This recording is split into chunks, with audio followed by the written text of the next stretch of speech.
Today we are dealing with clothing for a working class woman. So no more silks, no more frills. We are looking at what a working class woman would be wearing during her years in service. We are mostly concentrating on the 80s here, but most of the principles would be the same for most of the Victorian era.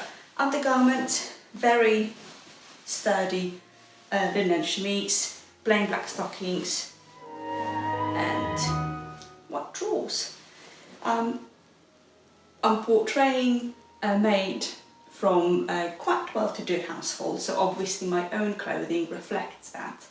And I do have a little bit of lace, just a tiny little bit, and obviously at the time lace was machine made as well, so it was relatively cheap. Right, let's have a go at boots. Again, sturdy. I'll be wandering around all days and standing most of the day. If I were a generic maid responsible for cleaning, I would really be on my knees most of the time, hence the housemaid's knees. Basically cleaning carpets, cleaning fireplaces and making sure everything is ready before the household wakes up. Obviously the amount of servants and the roles and responsibilities will hugely depend on what kind of household it is. And obviously the richer you are, the more servants you have. Like Duke of Bedford, I think, had about 320 or so. Quite unbelievable. And whereas some households would have a cook, a scullery maid, maybe a laundry maid, a lady's maid to help with the dressing up, and generic chambermaid, and that would be quite well to do. Whereas some would just have one maid of all work, and the poor thing would have to do quite a lot, basically everything. The service was, after agricultural work, one of the most popular, if not the most popular, sectors for employment. Oh my goodness. For employment for young women.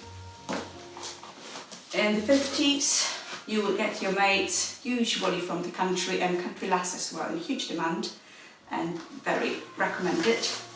At the mob fairs, or the hiring fairs, which were not the best, we wouldn't enjoy them today. And later on, registered servants, charities or businesses would be providing a list of available girls and boys for delivery. But and obviously workhouse would be a great source of domestic servants too.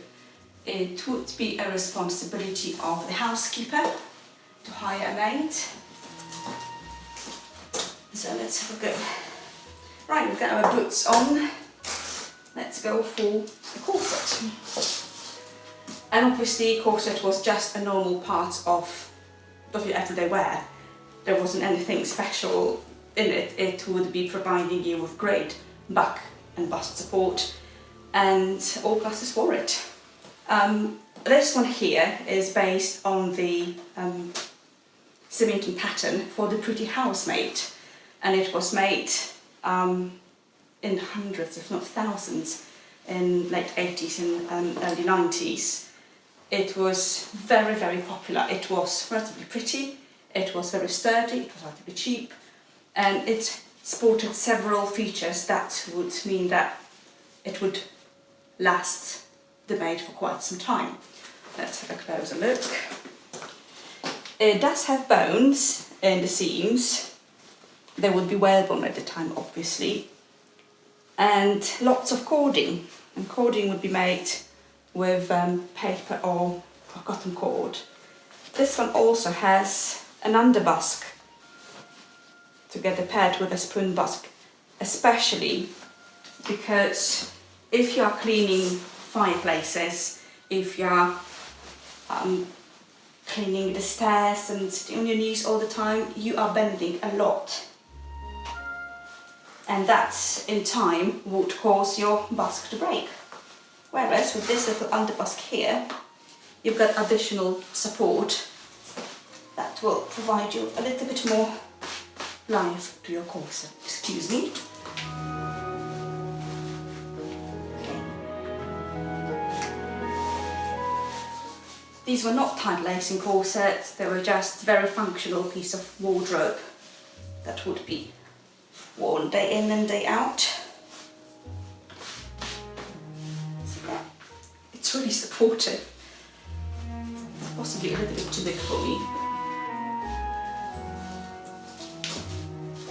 There you go. This one is made in couture and jean.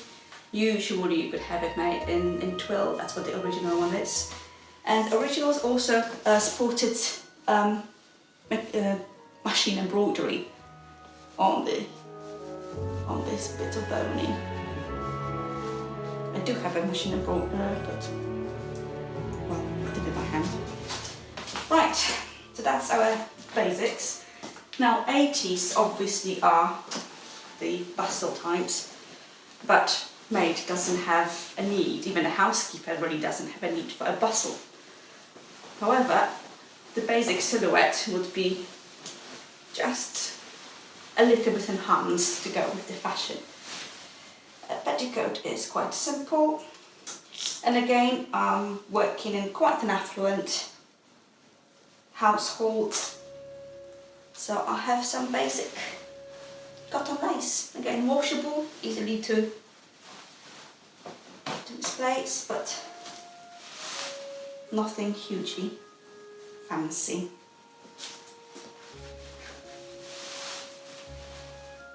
For female servants, obviously female servants were paid less than male equivalent, but to add insult to injury, whereas the male servants were usually provided with livery, women were not.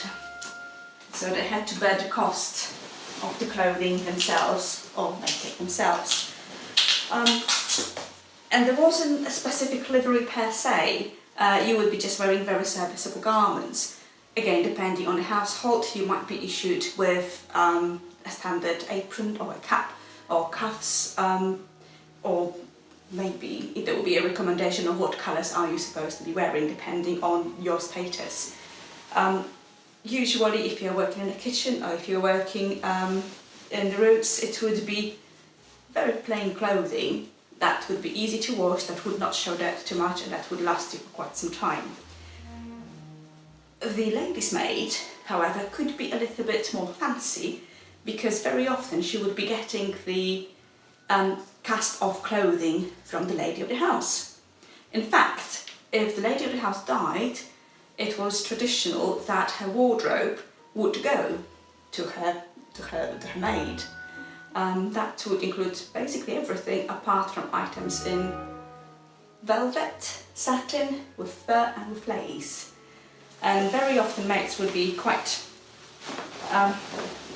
additionally motivated, let's say, to care more for the garments because they knew that they are going to get off the cast-offs. Right, basic skirt, very generic, same length, with a little bit of a bustle pad at the bum, just to give that little bit of oomph for the silhouette, in very plain and thin wool.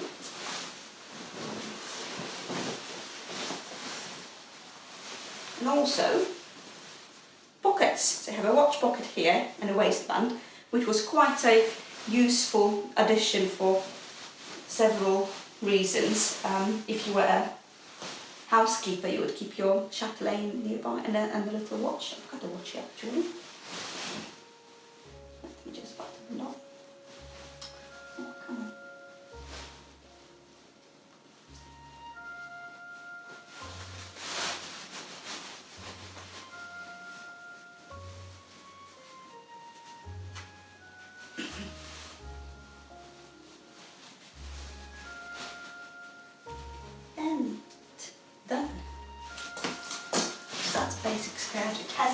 little bit of bustle going on here.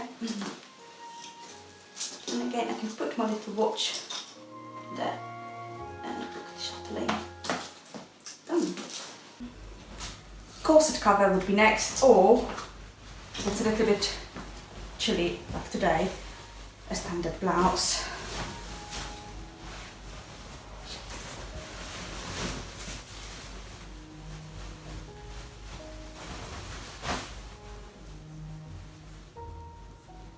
With buttons, obviously.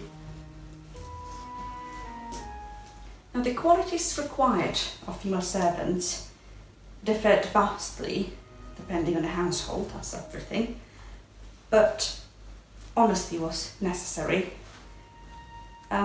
Being presentable if you're lady's maid, because you are going to be seen, was another advantage. Hardworking, obviously. If you're a chambermaid, you basically wouldn't want to be seen at all, and lots of people would really resent seeing a chambermaid around. Should have done it before.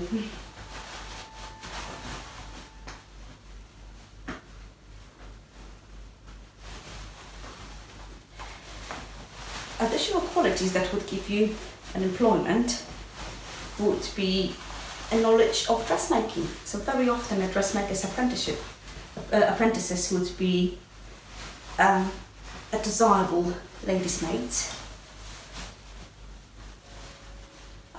Similarly, a talent and experience with hairdressing. And if she could design clothing as well and knew how to use a sewing machine, perfect. There we go. We have another pocket here for anything I need to be wearing. And let's put a bodice on. For many servants, surprisingly, for example, as footman is concerned, very often the criteria were a little bit silly. The taller the man was, the better his pay would be. It was all appearances.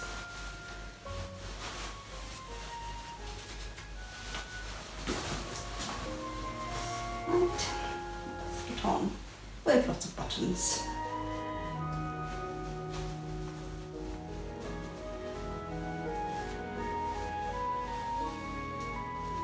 Not too bad though.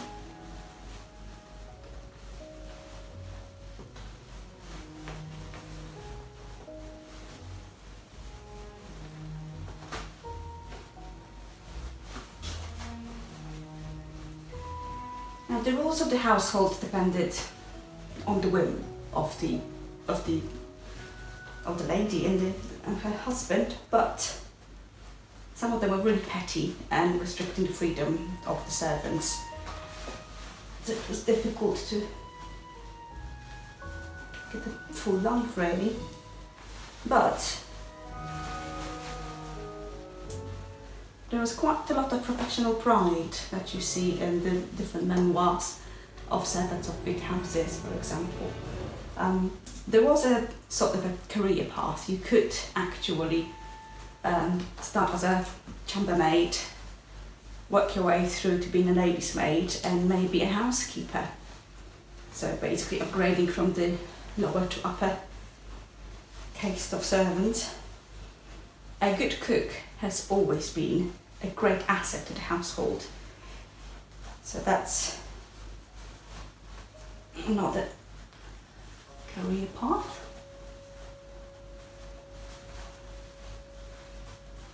I have no mirror, so difficult to see if I'm doing it right. But I think I'm almost there.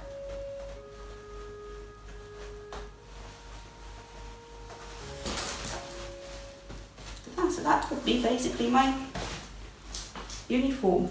The chambermaid would be wearing that, or the housemaid can wear that, lady's maid can wear that.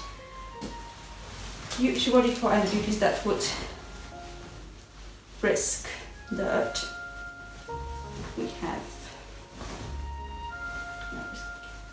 an apron.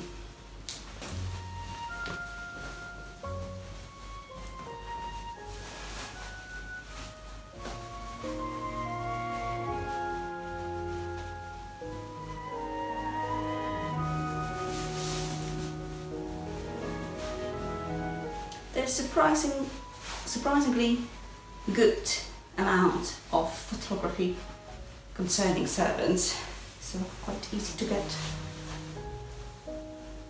that done.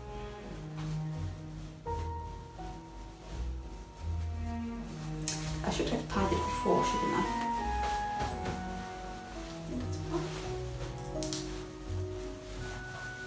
Yes. So that's basically what I would have on. And a little cap. Usually covering my hair. That was very much a status symbol, but also a very good hygienic practice. Combing the hair.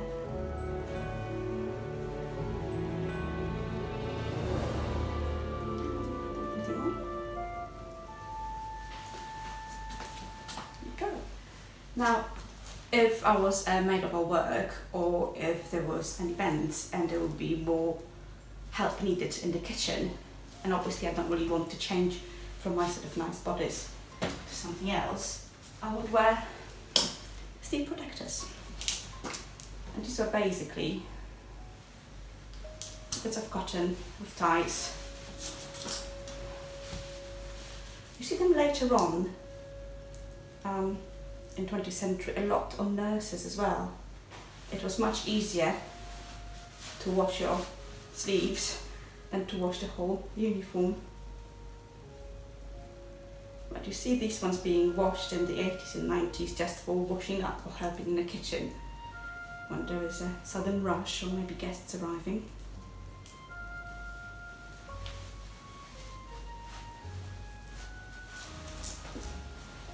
Let's put the other one as well.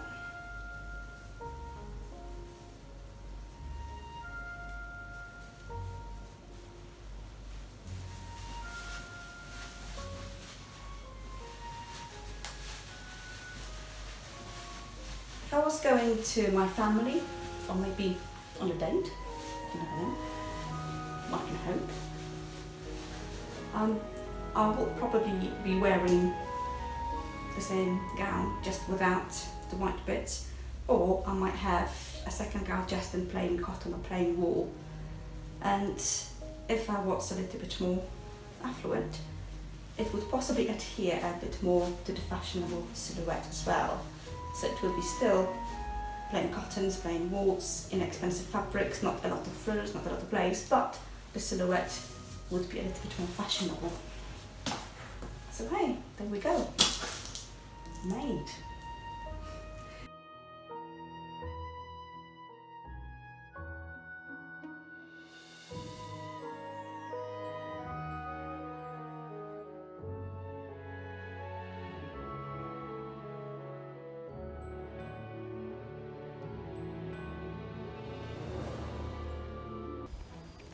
Well, here we are. We have another middle class or working class outfit. It's something that our maid would be wearing for visiting family, or going to town, or maybe sneaking out for some barn dance. You never know. Admittedly, this kind of style would be just as much in place for a working woman in a town, townswoman or dressmaker or tradesman's wife or daughter, or maybe even a middle class sort of house gown for generic chores. Hello, Merlin. Sorry, that's your Merlin cameo. The material is still really cheap. It's cheap cotton and lined with cotton, and it's quite easy to make. It's not really sophisticated. However, there are some little touches that will make it fashionable. So yes, cheap material, but we have a little bit of linen trim all around. That will be easy to get on. Cotton will be nice to clean as well, so easy to wash. Buttons are possibly the most expensive items here because they are covered with strips of velvet. Can be a gift from my house lady. There is still a little bit of bustle padded at the back. The shoulders have a little bit more fullness to adhere to the fashionable silhouette. And I'm laced a little bit tighter than for work. I also have a little apron front skirt to make it ultra fashionable, made out of the scraps of the remaining cotton. Because the sewing machines were so popular, and at that time in the 80s, they were mostly, there was at least one in the household, a proper household, or a few households would be sharing one. It would be much cheaper for a maid or a woman of modest means to make an outfit like that, because suddenly it didn't take hours and hours and hours of hand stitching, but it could just take a couple of days or a few hours to run the bodice in the machine and then finish till later on. So suddenly making fashionable items became a little bit more easier and cheaper. And the fact that the magazines like Harper's Bazaar or English Domestic Woman magazine provided patterns and instructions how to make clothes easily accessible to everyone, made it even easier for a woman of modest means to get a nice outfit like this one. So yes, let's have that and let's get on with my family and have a bit of a break from my work. See you later.